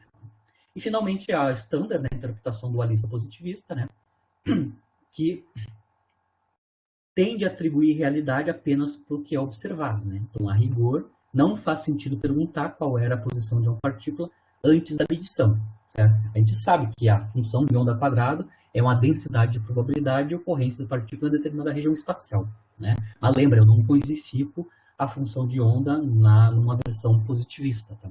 Então, não faz sentido perguntar o que não está conectado com realidade objetiva, né? Com medida experimental. Né? Não faz sentido perguntar qual era a posição, ou seja, qual era a existência prévia do observável antes do processo de medição. Né? Isso é expresso por interacionalismo do Bohr, né? Ou seja, a interação entre o experimento, entre o estado quântico, o objeto quântico e o aparelho de medida. Né?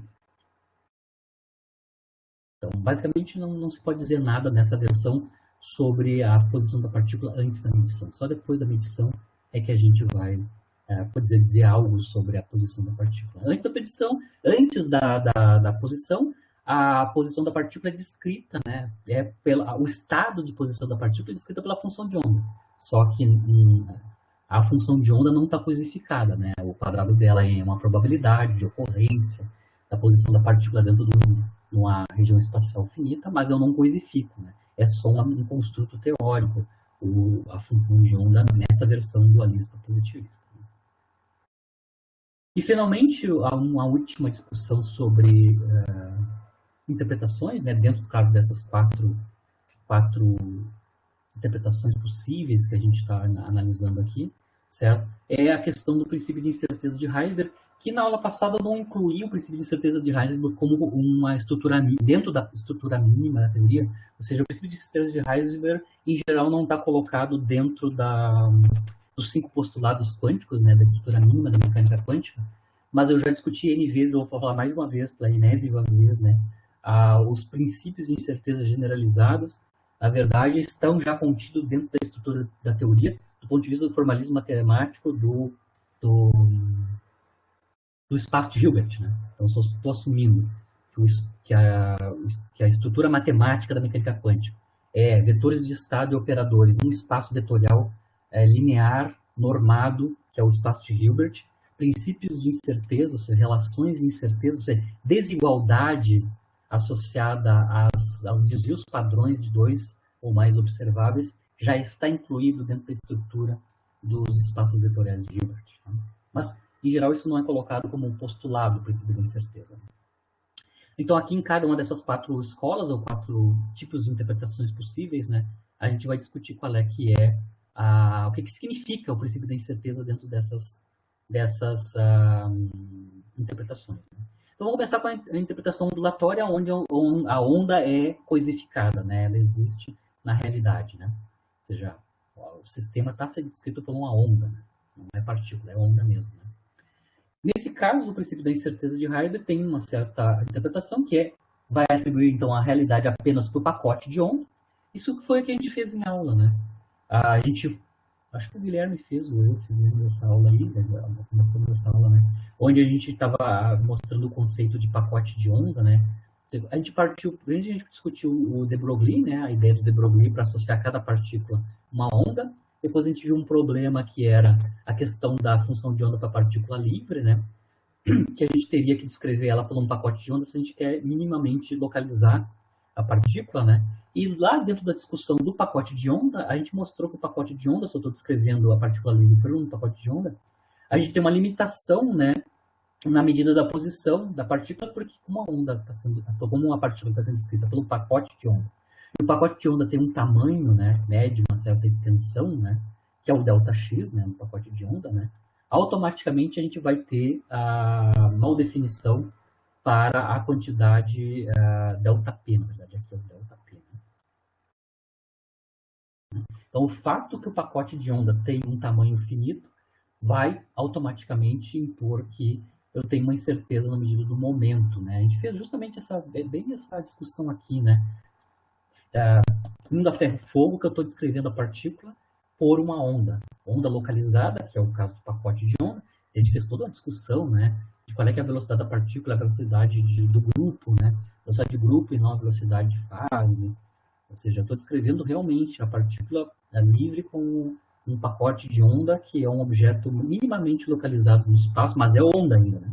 Certo? E o ΔX lá, né? O ΔX, do ponto de vista de medida da posição, é o desvio padrão ou incerteza na medida de x. Mas na ótica da onda, do pacote de onda, o ΔX, que é a incerteza na medida da posição, é a extensão do pacote, né?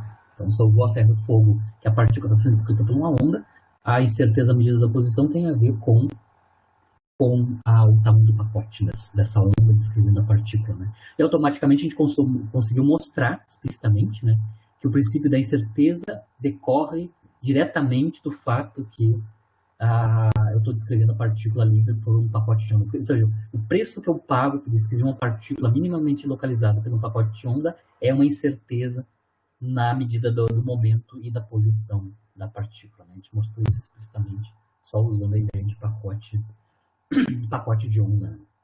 A gente mostrou isso explicitamente, deu uma aula mostrando isso explicitamente. Certo? Então, o princípio de certeza de Heisberg, nesse tipo de interpretação, exprime então, o princípio de determinação intrínseco, né, do fato de eu estar descrevendo a partícula por onda mesmo, só onda, né? Só onda.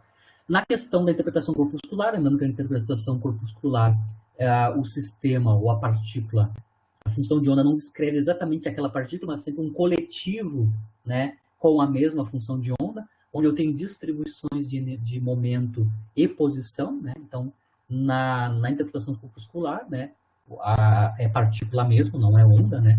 Mas a função de onda tem uma interpretação específica nessa interpretação corpuscular, que é a interpretação dos coletivos estatísticos, né? Que é possível descrever simultaneamente P e X individualmente, mas como a função de onda descreve um coletivo, né? Este coletivo tem uma distribuição de posição e de momento, né? E essas distribuições de posição e de momento têm um desvio padrão associado. Claro, eu vou ter um valor médio do coletivo, né? Ou seja, eu vou ter o valor médio da posição, o valor médio do momento desses coletivos descritos pela função de onda, né? E, além do valor médio, eu tenho uma incerteza ou um desvio padrão associado a essa distribuição de frequência, tanto de distribuição de frequência das posições quanto as distribuições de frequência dos momentos. Então, o fato de eu ter incertezas e o produto dessas incertezas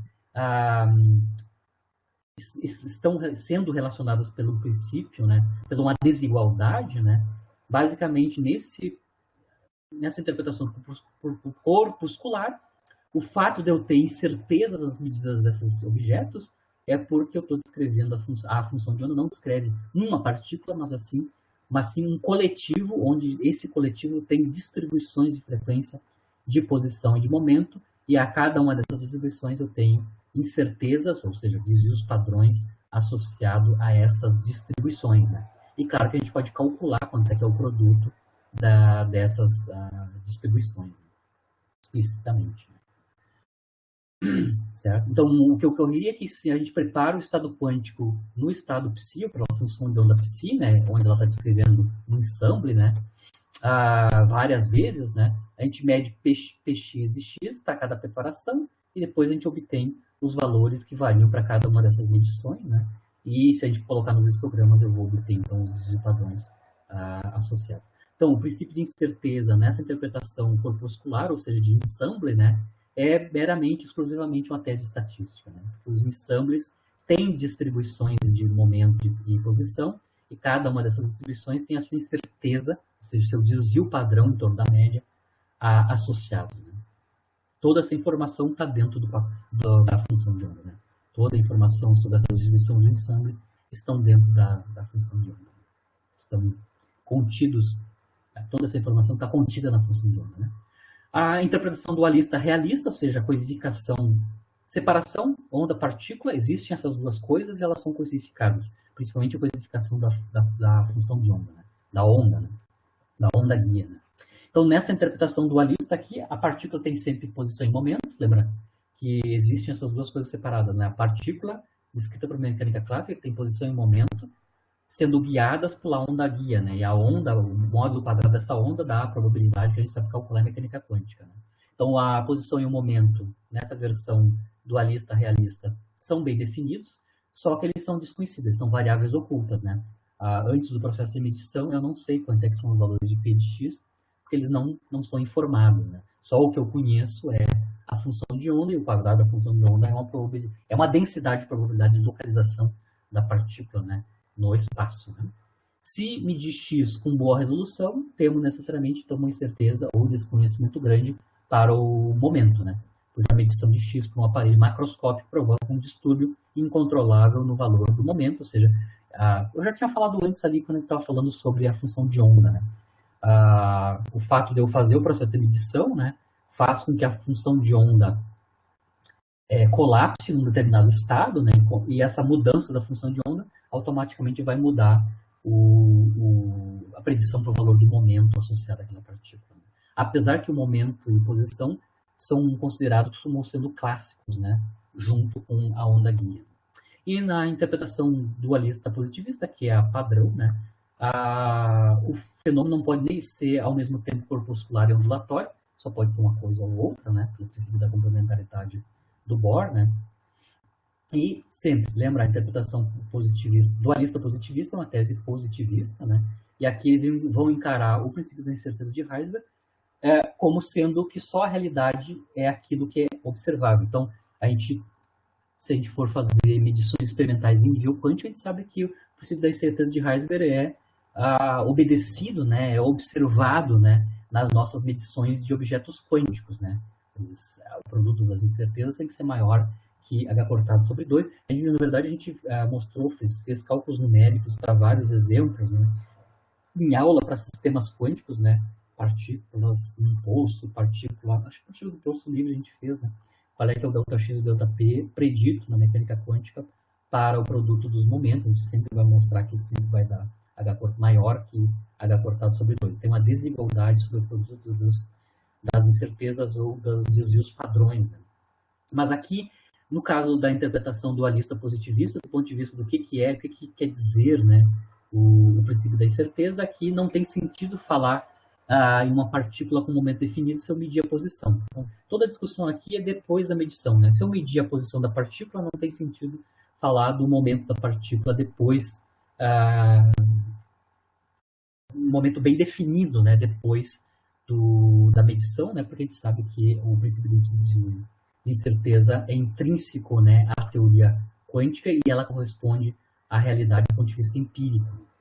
De novo, reforçando, dentro do contexto teórico da mecânica quântica, lembrando que essa parte aqui faz parte da parte não observável, né, da teoria, né, os conceitos teóricos não observáveis, né, de novo vou reforçar as desigualdades, né, associadas às desvios padrões de observáveis não compatíveis já estão dentro do formalismo teórico matemático da teoria quântica usual. Então, aqui eu só vou à última transparência, eu vou resumir e endereçar a aula que vem, tá? Aqui a gente dividiu as interpretações de mecânica quântica para aquelas três questões, né? Qual é que é a interpretação da função de onda? Qual é que é a interpretação dos observáveis antes da medição, né? No caso aqui a gente pegou a posição da partícula, mas ela podia estar... É a mesma discussão para os outros observáveis, né? E o papel, por exemplo, o que quer dizer o princípio de incerteza de Heisenberg.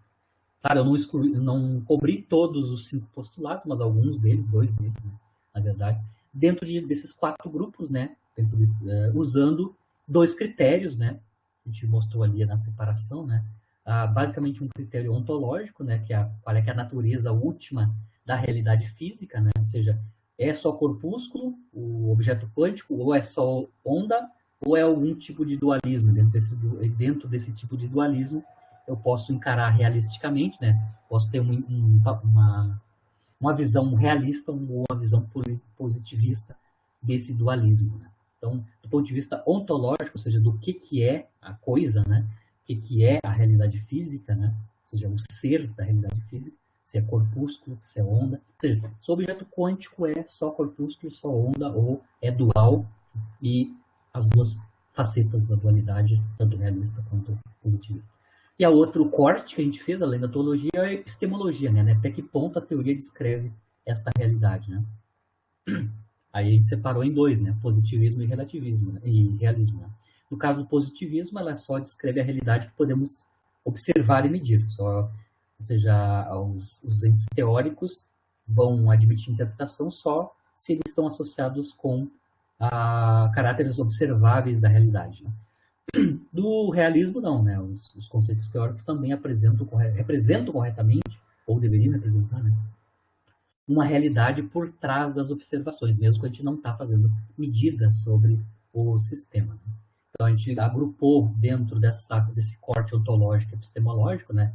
Realidade física, né? Natureza da realidade física.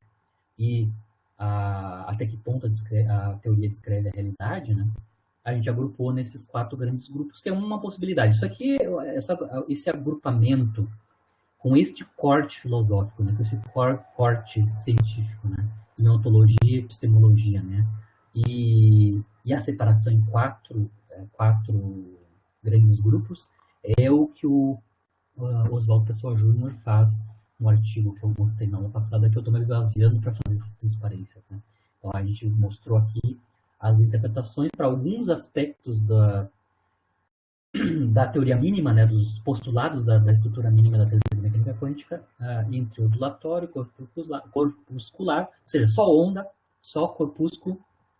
E aqui corpúsculo tem a ver que a função de onda descreve um ensemble, né? Ou seja, não é um corpúsculo, né? A função de onda descreve um coletivo de sistemas com a mesma função de onda, né? E as duas versões dualistas, né, onde eu posso ter onda-partícula, mas onde numa delas, que é a versão realística, onda e partícula são coisificados, né, ou seja, a partícula existe do ponto de vista clássico, né, eu tenho uma onda, que é a onda guia, que também tem caráter real, né, ela descreve, tem um papel nessa teoria, nessa interpretação, na verdade. E a dualista positivista, que é a padrão, que é a estándar da mecânica quântica, né, atualmente, que admite um caráter dual. Claro que o caráter dual, para cada experimento, só uma dessas facetas da dualidade vai aparecer, né? Só o corpuscular, só o ondulatório, mas ele não coisifica os entes teóricos, né? Não coisifica a função de onda, não coisifica a existência do observável antes da medida e não coisifica o papel do princípio de incerteza de Heisenberg. Né? Você vai encarar mais ou menos o princípio de incerteza de Heisenberg como uma propriedade empírica dos processos de medidas quânticos, né? Na aula que vem, a gente vai ampliar e aí vai usar no processo de classificação as classificações dos grupos de interpretação. Aí vai ampliar para um grupo de 5 grandes faixas de interpretações, 5 grupos de interpretações, né?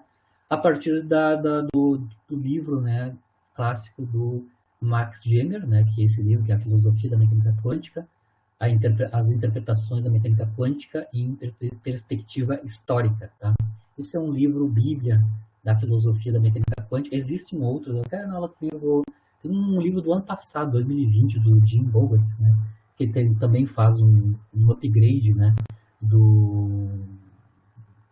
Das interpretações de mecânica quântica mais atualizada, né, nos anos 2020, ano passado. Mas essa classificação em 5 grupos de interpretação, que a gente vai ver na aula que vem, basicamente é devido ao Max Giana, e ele vai separar nessas 5 categorias aqui, né? As semiclássicas primordiais, são as primeiras interpretações, logo no início que foram propostos os primeiros postulados quânticos, né, que são os postulados do Bohr e do Heisenberg, né? E depois o da complementariedade, que é o standard da teoria quântica, né? Que é basicamente o Bohr após EPR, né? Após paradoxo EPR. As teorias das variáveis ocultas, que a gente já falou nessa parte aqui, que a gente interpretou a versão corpuscular, é uma das teorias de variáveis ocultas, né?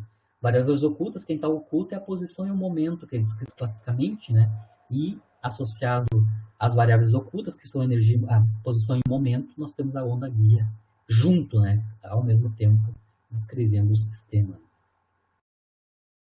Teorias das variáveis ocultas, estocásticas, né? E as estatísticas, né? As estocásticas têm a ver com descrever o sistema como um fluido, né? E um fluido estocástico, e a estatística tem a ver com esse grupo que a gente chamou de corpuscular, né? Onde a gente está encarando como um ensemble, né? Perdão, antes está falando de dualista realista, que é a teoria das variáveis ocultas, né? Dualista realista. São duas coisas, né? Onda, partícula, onda clássica. Partícula clássica, onda mesmo, né? Onda guia. E as estatísticas têm a ver com essa versão corpuscular que eu falei, onde eu encaro a função de onda como sendo, descrevendo não um sistema em particular, mas um coletivo, né? De sistemas no mesmo estado, né? Com o mesmo estado psíquico, certo? Então é isso que a gente vai ver na aula que vem, né? A gente vai analisar. Não todas, tá? Não tem como esgotar, né? Tem muitas, assim, tem dezenas, na verdade tem 20, 25 interpretações da mecânica quântica, que pode até ser agrupadas nesses 5 grupos que o Jammer faz, mas existe uma miríade de interpretações, umas mais sofisticadas, outras menos sofisticadas. Na grande grosso, na maior parte delas, não há nenhuma alteração da preditibilidade da teoria quântica, né? Elas só fazem juízo de valor sobre os postulados, como a gente está mostrando, né, mas não interfere na preditibilidade, no uso da mecânica quântica, a parte dos postulados, como a gente viu no início da aula, né, basicamente. Então, na aula que vem, a gente vai fazer essa reflexão, né,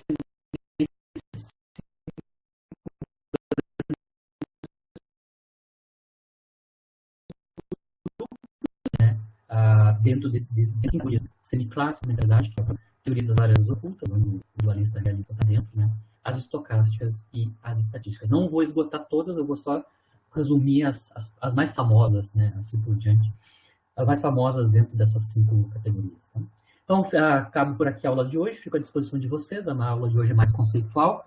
Então, na aula que vem, a gente continua seguindo, então, a separação das interpretações dentro desse recorte dado pelo Max Giana, né? Explicitamente. Talvez eu consiga, vou ver se eu consigo na outra aula da próxima quinta-feira, né? Tentar mostrar pelo menos como é que eu utilizo uma dessas abordagens. Talvez essa teoria das variáveis ocultas, ou a teoria do Bohm, né? Ou da onda guia, talvez eu consiga fazer algum exemplo prático de como é que eu vou até as últimas consequências dentro de uma interpretação. Eu acho que eu vou conseguir fazer como é que eu encaro cálculos, né, predições dentro de uma dessas teorias, dessas interpretações, por exemplo, a teoria das variáveis ocultas, especificamente a teoria da onda guia, né, de Broglie e Bohm. Né? Certo? Encerro por aqui, então na próxima terça nós continuamos dentro dessa linha, né, das interpretações aí mais atualizadas, né, dando uma abertura maior da separação entre elas, a la Giana, né? Que é uma possibilidade, né? Depois eu vou mostrar a referência do Jim Bogut, que é mais recente, né? Faz uma atualização, porque o livro do Giana era dos anos 70. Então, já passou muita água embaixo dessa ponte desde os anos 75 até agora. As próprias antigas já foram reformuladas, né? E tem mais coisas aparecendo, né? Mais atuais aparecendo. Certo, pessoal? Fico à disposição de vocês. Qualquer coisa nos manda e-mails, por mudo ou por individual. Na terça voltamos, então. Certo? Feito, bom final de semana, bom descanso. Nos vemos na terça-feira, então. Certo? Tranquilo, tudo tranquilo. Tchau, tchau. Bom fim de.